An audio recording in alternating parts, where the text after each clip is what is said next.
Hello friends, linear algebra के आज के इस वीडियो में हम लीनियर ट्रांसफॉर्मेशन के कॉरस्पॉन्डिंग कुछ इंपॉर्टेंट रिजल्ट्स को डिस्कस करेंगे। ये रिजल्ट्स काफी इंपॉर्टेंट हैं। इन रिजल्ट्स पर डायरेक्ट मल्टीपल चॉइस क्वेश्चन पूछा जा सकता है, तो हम इन रिजल्ट्स को डिटेल में डिस्कस करेंगे। हम एज्यूम कर लेते हैं कि फ्रेंड्स u और v कोई दो वेक्टर स्पेस हैं और दोनों वेक्टर स्पेस के जो बेस फील्ड है वो सेम है। एज्यूम कर लेते हैं कि जो बेस फील्ड है वो फील्ड है f और T कोई लीनियर ट्रांसफॉर्मेशन है जिसकी डोमेन U वेक्टर स्पेस है और कोडोमेन V वेक्टर स्पेस है। तो जो सबसे पहला रिजल्ट है कि अगर हम U वेक्टर स्पेस का कोई लीनियरली डिपेंडेंट सेट अगर कंसीडर करते हैं और इस सेट के सभी वेक्टर्स की अगर हम इमेज कैलकुलेट करें, तो जो इमेज कैलकुलेट होने के बाद जो हमें ये सेट ऑब्टेन होगा, इस सेट के बारे में हम क्या कमेंट कर सकते हैं कि क्या ये सेट लीनियरली डिपेंडेंट होगा कि क्या ये सेट लीनियरली इंडिपेंडेंट होगा। तो इस रिजल्ट के ऊपर जो डायरेक्ट मल्टीपल चॉइस क्वेश्चन पूछा जा सकता है फ्रेंड्स वो है कि image of linearly dependent set is linearly dependent और लीनियरली इंडिपेंडेंट। तो हम इस रिजल्ट को एक बार अच्छे से समझते हैं।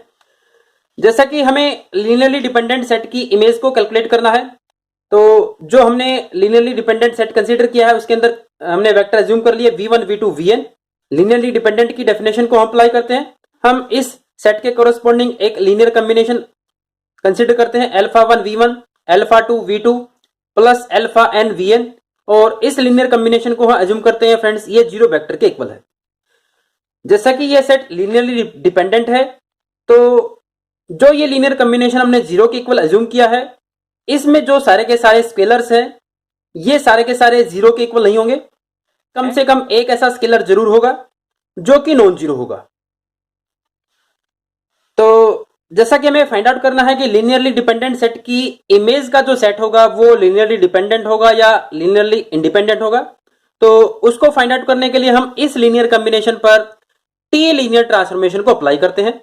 तो जब इस लीनियर कॉम्बिनेशन पर हम टी लीनियर ट्रांसफॉर्मेशन को अप्लाई करेंगे तो दोनों side T linear transformation apply होगी और हम जानते हैं T of zero vector friends zero vector के इक्वल होता है और ये जीरो वेक्टर इस वी वेक्टर स्पेस की एडिटिव आइडेंटिटी होती है। तो जैसा कि टी एक लीनियर ट्रांसफॉर्मेशन है, सम्स के ऊपर ये अलग अलग ओपन आ जाता है और स्केलर्स ट्रांसफॉर्मेशन से बाहर आ जाते हैं।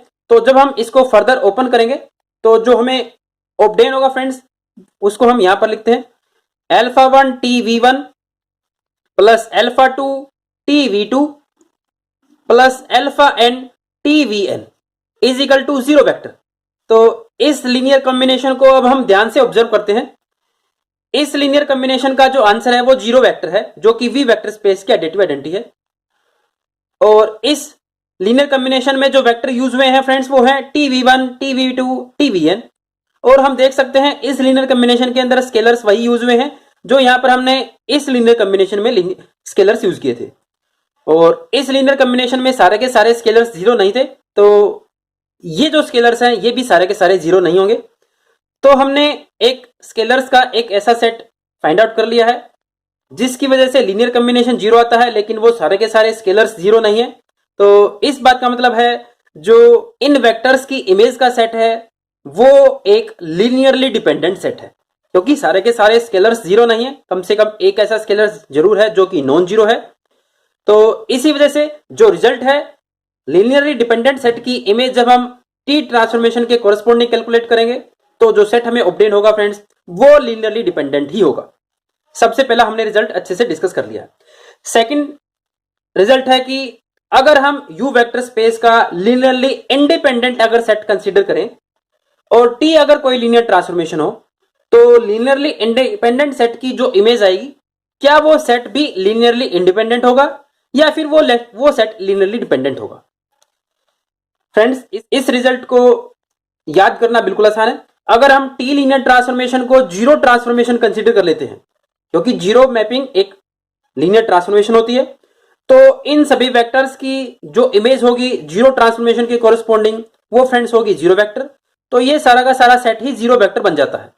तो हम देख सकते हैं ये सेट एल सेट था लेकिन जब इस एल सेट की जो इमेज कैलकुलेट की टी ट्रांसफॉर्मेशन के कोरस्पॉन्डिंग वो हमें जो इमेज ऑब्टेन होती है फ्रेंड्स वो है जीरो वेक्टर और जीरो वेक्टर के सेट को अगर हम डिस्कस करते हैं तो फ्रेंड्स ये सेट डेफिनेटली LD सेट होता है। तो हमारे पास एक ऐसी ट्रांसफॉर्मेशन है जिसके कोरस्पॉन्डिंग Li सेट की इमेज Li नहीं आती।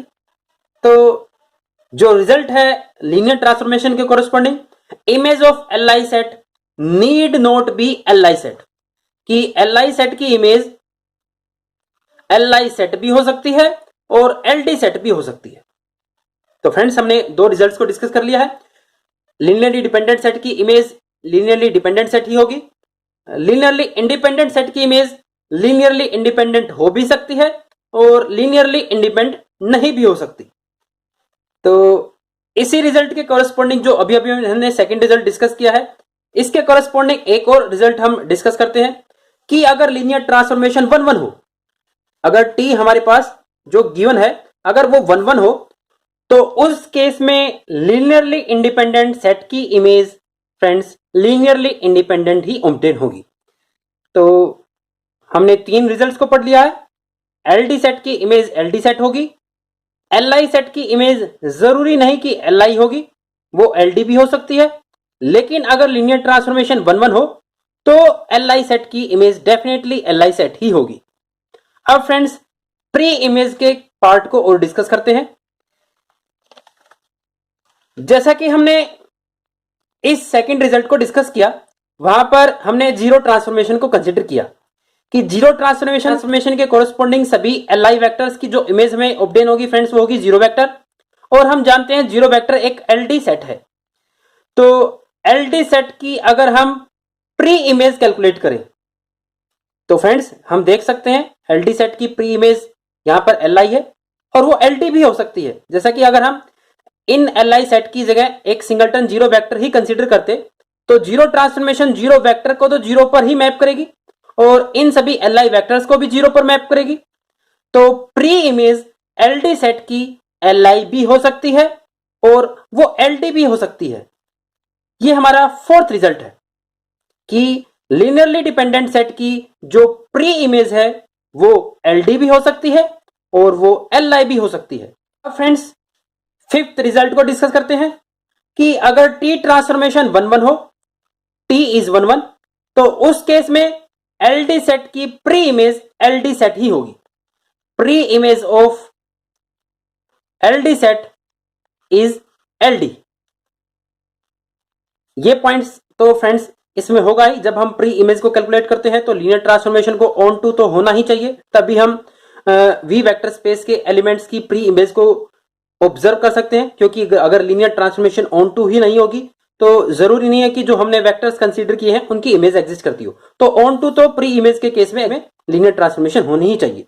और सिक्स्थ रिजल्ट है कि जब हम Li सेट की प्री इमेज कैलकुलेट करें तो Li सेट की pre image friends pre image of Li set is Li set. तो हमने 6 रिजल्ट्स को डिस्कस किया है। 6th रिजल्ट है कि Li सेट की प्री इमेज हम किसी लीनियर ट्रांसफॉर्मेशन के कोरस्पॉन्डिंग अगर कैलकुलेट करें तो जो हमें सेट ऑब्टेन होगा वो Li ही होगा।